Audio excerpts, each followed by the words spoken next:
Okay, so let's get started. Hi, everyone, again. This is our first day of Fridays. Thank you for joining us today. My name is Annie Busiri, and I'll be your host. For these sessions, you'll see me and my colleague Stefania Mavromatis, who's not here with us today. But in the future sessions, we expect to see that. Thank you again for joining us today for this session. Again, this is meant to be a just-in-time advising group session. For students who have detailed questions, we recommend that you book an academic advising appointment through the new college registrar's office page that can be found on your caucus page. And now we'll go to the agenda for sessions. So we'll have some introductions. We'll talk about what First Year Friday is and how the session works. Um, Typically, for when we have more students present, we do icebreaker activities, allowing students to engage with each other. Then we'll have some check-ins, and we'll have a lovely guest presenter who is also the new college learning strategist, Elizabeth, guide us through the session. And lastly, we tend to have a question and answer period. And for that, we'd recommend that you reach out to the new college registrar's office either via phone or email or even by booking an appointment. So, getting to meet me, hi again, my name is Annie. My pronouns I go by she, her. My hometown is Nairobi, and country wise, that will be in Kenya. A little bit of fun fact about me is that I love creating through photography and flower designs. And one good advice to give to first year students is ask what you're not sure about. Like no question is uh, considered not a good question. If you missed a deadline or you needed support and you are shy to reach out, please still reach out to the registrar's office. We're here to support you. There are lots of resources available to you. Please use them. They're meant to support you and enhance your undergraduate experience. There's no uh, there's no treat or reward for not asking questions. So definitely, if you're not sure about anything, we're here to support you with that journey. Next, we'll go through our goals for the first year Friday. So this is a casual session to allow you to get just-in-time advising and to get to meet your peers through interacting with each other. Our goals are for when it comes to providing timely information, this will be topic based and this will be around the upcoming dates and deadlines that we have, and we'll get to look at that towards the end of the presentation. When it comes to building community, we are able to we're able to support you and share resources available to you through the of Residence of Office of Residence and Student Life and any of the commuter programs that they may have. Also, this is an environment for you to ask any questions that you have. It does not need to be a serious question. Again, we just want to create a space that allows you to answer to address any concerns or queries that you may have. As we going through our goals, this is a good time to take a moment and reflect on what are some of the goals you have for first year as you start university, how you're planning to achieve them, and we're hoping that with by the end of this session, you'll have tools and resources to support you in achieving your goals. Next, I will go ahead and introduce our lovely learning strategist, Elizabeth, to guide you through the next session. So, hi everyone. My name is Elizabeth Shaha. My pronouns are she, her, and as Annie mentioned, I am the new college learning strategist. And in terms of fun facts about me, so I did grow up in Etobicoke. So I was a commuter student actually coming to U of T. So I definitely have that commuter background. Fun fact about me is I'm currently the host of a podcast through my department. I felt like that was the most fun fact because that was the most fun project I've ever done. I'll speak a little bit about that because it was designed and intended for our incoming students, but of course, U of T students in general. Advice I would give first years, again, as any, I think we both know, like we're undergrad alumni at U of T, and we've definitely been there where you are. So I guess similar to Annie, like you don't have to know everything in your first year. There's a lot of people, I think, who are expecting very quick solutions and answers, and truly, it's just like the week and a half in. So give yourself some time to be acquainted to campus, your academics. There's so many resources and fun events, and just thinking about it as like, your whole undergraduate experience, not just, the first semester, because that could be a lot of pressure to get everything right. So give yourself the grace and space of time. So a little bit about me and my offering. So I am a learning strategist from the Department of Center for Learning Strategy Support. And one of the really cool things at U of T is that we recognize the university is so large and there's so many students, and we want to be where the students are present. So I have the unique privilege of supporting students at New College. So that means I am embedded in the New College community, although my department is central, so you could access both my services but also the central offerings, which I'll share. Just to keep that in mind, because I'm very much embedded with the registrar's office at New College, I have very good connections with the academic advising team. So that means if you've met with me, I usually share my follow-up emails with the advising team so that it is a collaboration of support, because some students come to me for learning strategy, but then we dip into the toes of academic advising, and I know that's where my work probably has finished, and then an academic advising appointment would be best suited for the other questions, and vice versa. Sometimes some students go to academic advisors, maybe they're talking about learning strategy, and then they have the referral. So it's a very beautiful connection, and I think painting that picture of we're here to support you together is always a beautiful thing. I think as a student, it's always nice when it feels like a great supportive environment where people are talking and we are in community versus, going to every single service and no one knows each other. And I think that could be really hard. So, how do you, access me? I do host one-on-one appointments, both in person and virtual. I also host a few workshops, so it depends. But for new college students, it's usually through appointments you'll see me.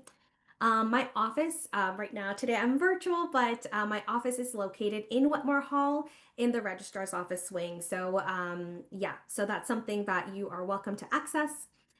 Why would you come to me? Or maybe if you're thinking about, like, I don't really know what to talk to a learning strategist about, these are some topics. So if you have any challenges with time management, maybe you're juggling courses and coursework and we're like, how do I organize myself? That might be really helpful. Motivation and procrastination. So if you can't seem to hand work in time, or maybe you're just always cramming to get assignments in, everything's last minute, that might be a good way to chat with a learning strategist. Exam preparation, so general exam related strategies that could be really helpful. Developing a plan for midterm or exam preparation.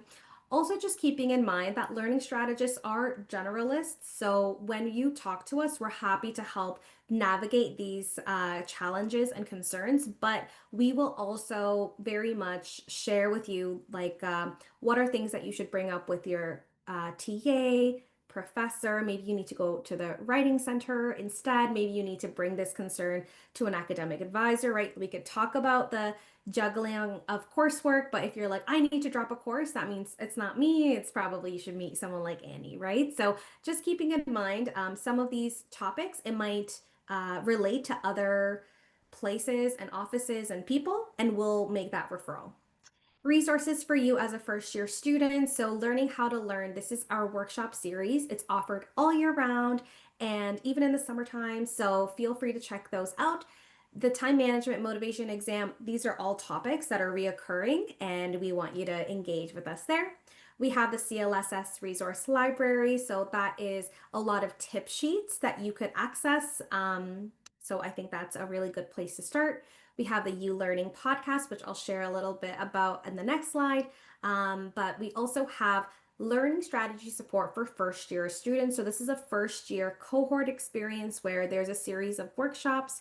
I'm going to share these links for the folks in the chat, and then hopefully we could have folks access this as a resource since this is a recording. Okay.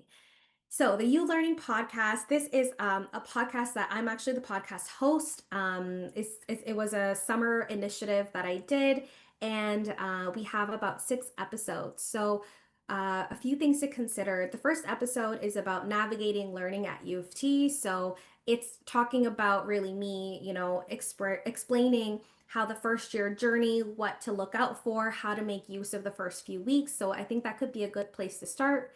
Some of the other episode topics include how to speak to a professor. So we have Professor Robert Gazale, who's the principal at New College right now. And it's essentially an episode that students can share, students can learn what to talk to with a professor, because sometimes that could be a little intimidating.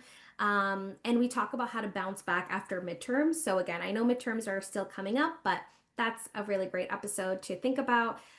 There's another episode where it's a learning strategist talking to me about different learning strategies. So we share a lot of strategies which could be resourceful. There is an episode with an alumni, a New College alumni. So this is a student who graduated last year, and it's her point of view talking and learning with a learning strategist.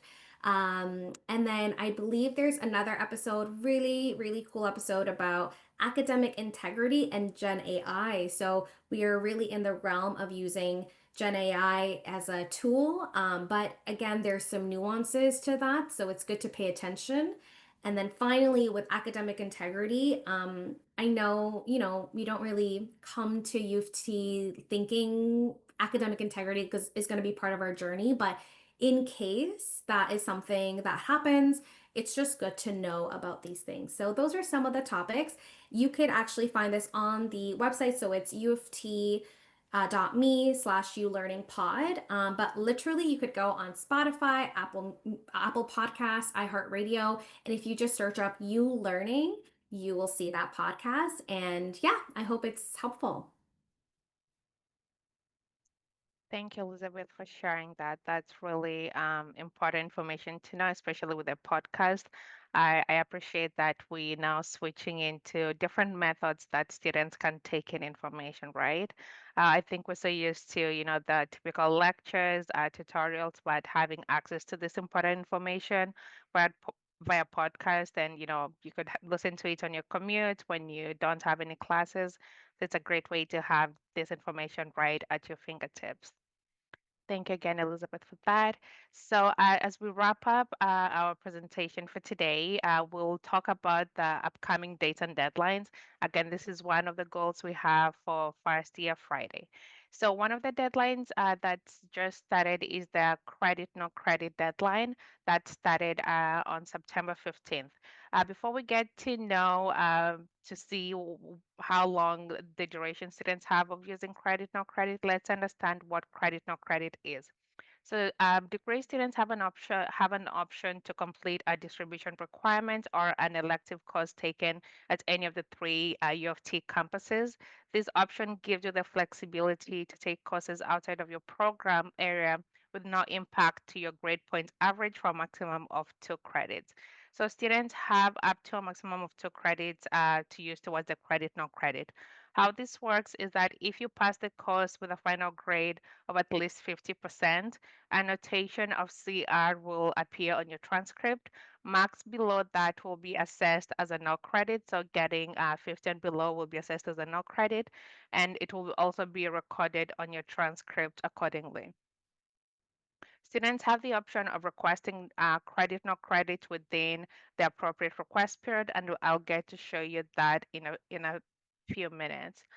Something that we advise students to do is if you risk of failing a course, then there are other options to look into than using the credit no credit. That is when we recommend that you book an appointment to come in and talk to an academic advisor. So again, not all courses are eligible for the credit no credit. Some of like the RSM courses, they're not eligible for that. Please make sure you're checking the course description on the academic calendar to identify if a course is eligible for credit, no credit. And a question that comes up in most of our appointments is students are worried that the instructors will know whether they've added the credit, no credit to their course, but that's not correct. Instructors do not have access to identify if a student has added credit, no credit to that course, allowing you to be assessed fairly as with the other students. So something to note about the credit, no credit is that it will not affect your CGPA. Again, for this, this is mostly referencing to courses you're taking as electives or to fulfill breadth requirements. And when you add the credit, no credit, it does not reduce the number of credits you're enrolled in. You're allowed a maximum of 2.0 credits. And how do you do that? You have access of adding credit, no credit through Acon. You have it for up to 4 months. Again, we'll go over the deadlines for you to see how to best look at that. So let's look at the deadlines to see when it's a good time to add the credit, no credit. So we're currently in the fall, and we see the first day to add credit, no credit began on was on September 16th. So you'll have the option of adding that to the courses you have, especially electives or breadth requirement courses. And we see the deadline to add or remove the credit, no credit is December 2nd. So that gives you quite a good chunk of time to review that information or for you to assess after you've gotten your grades back on whether doing the credit, no credit will be the best way to proceed with that. Okay, and now that brings us to the end of our presentation for the credit, no credit. We'll welcome any questions that the students have. Again, if you need a more detailed, in-depth appointment, we recommend that you book that through the new college registrar's office.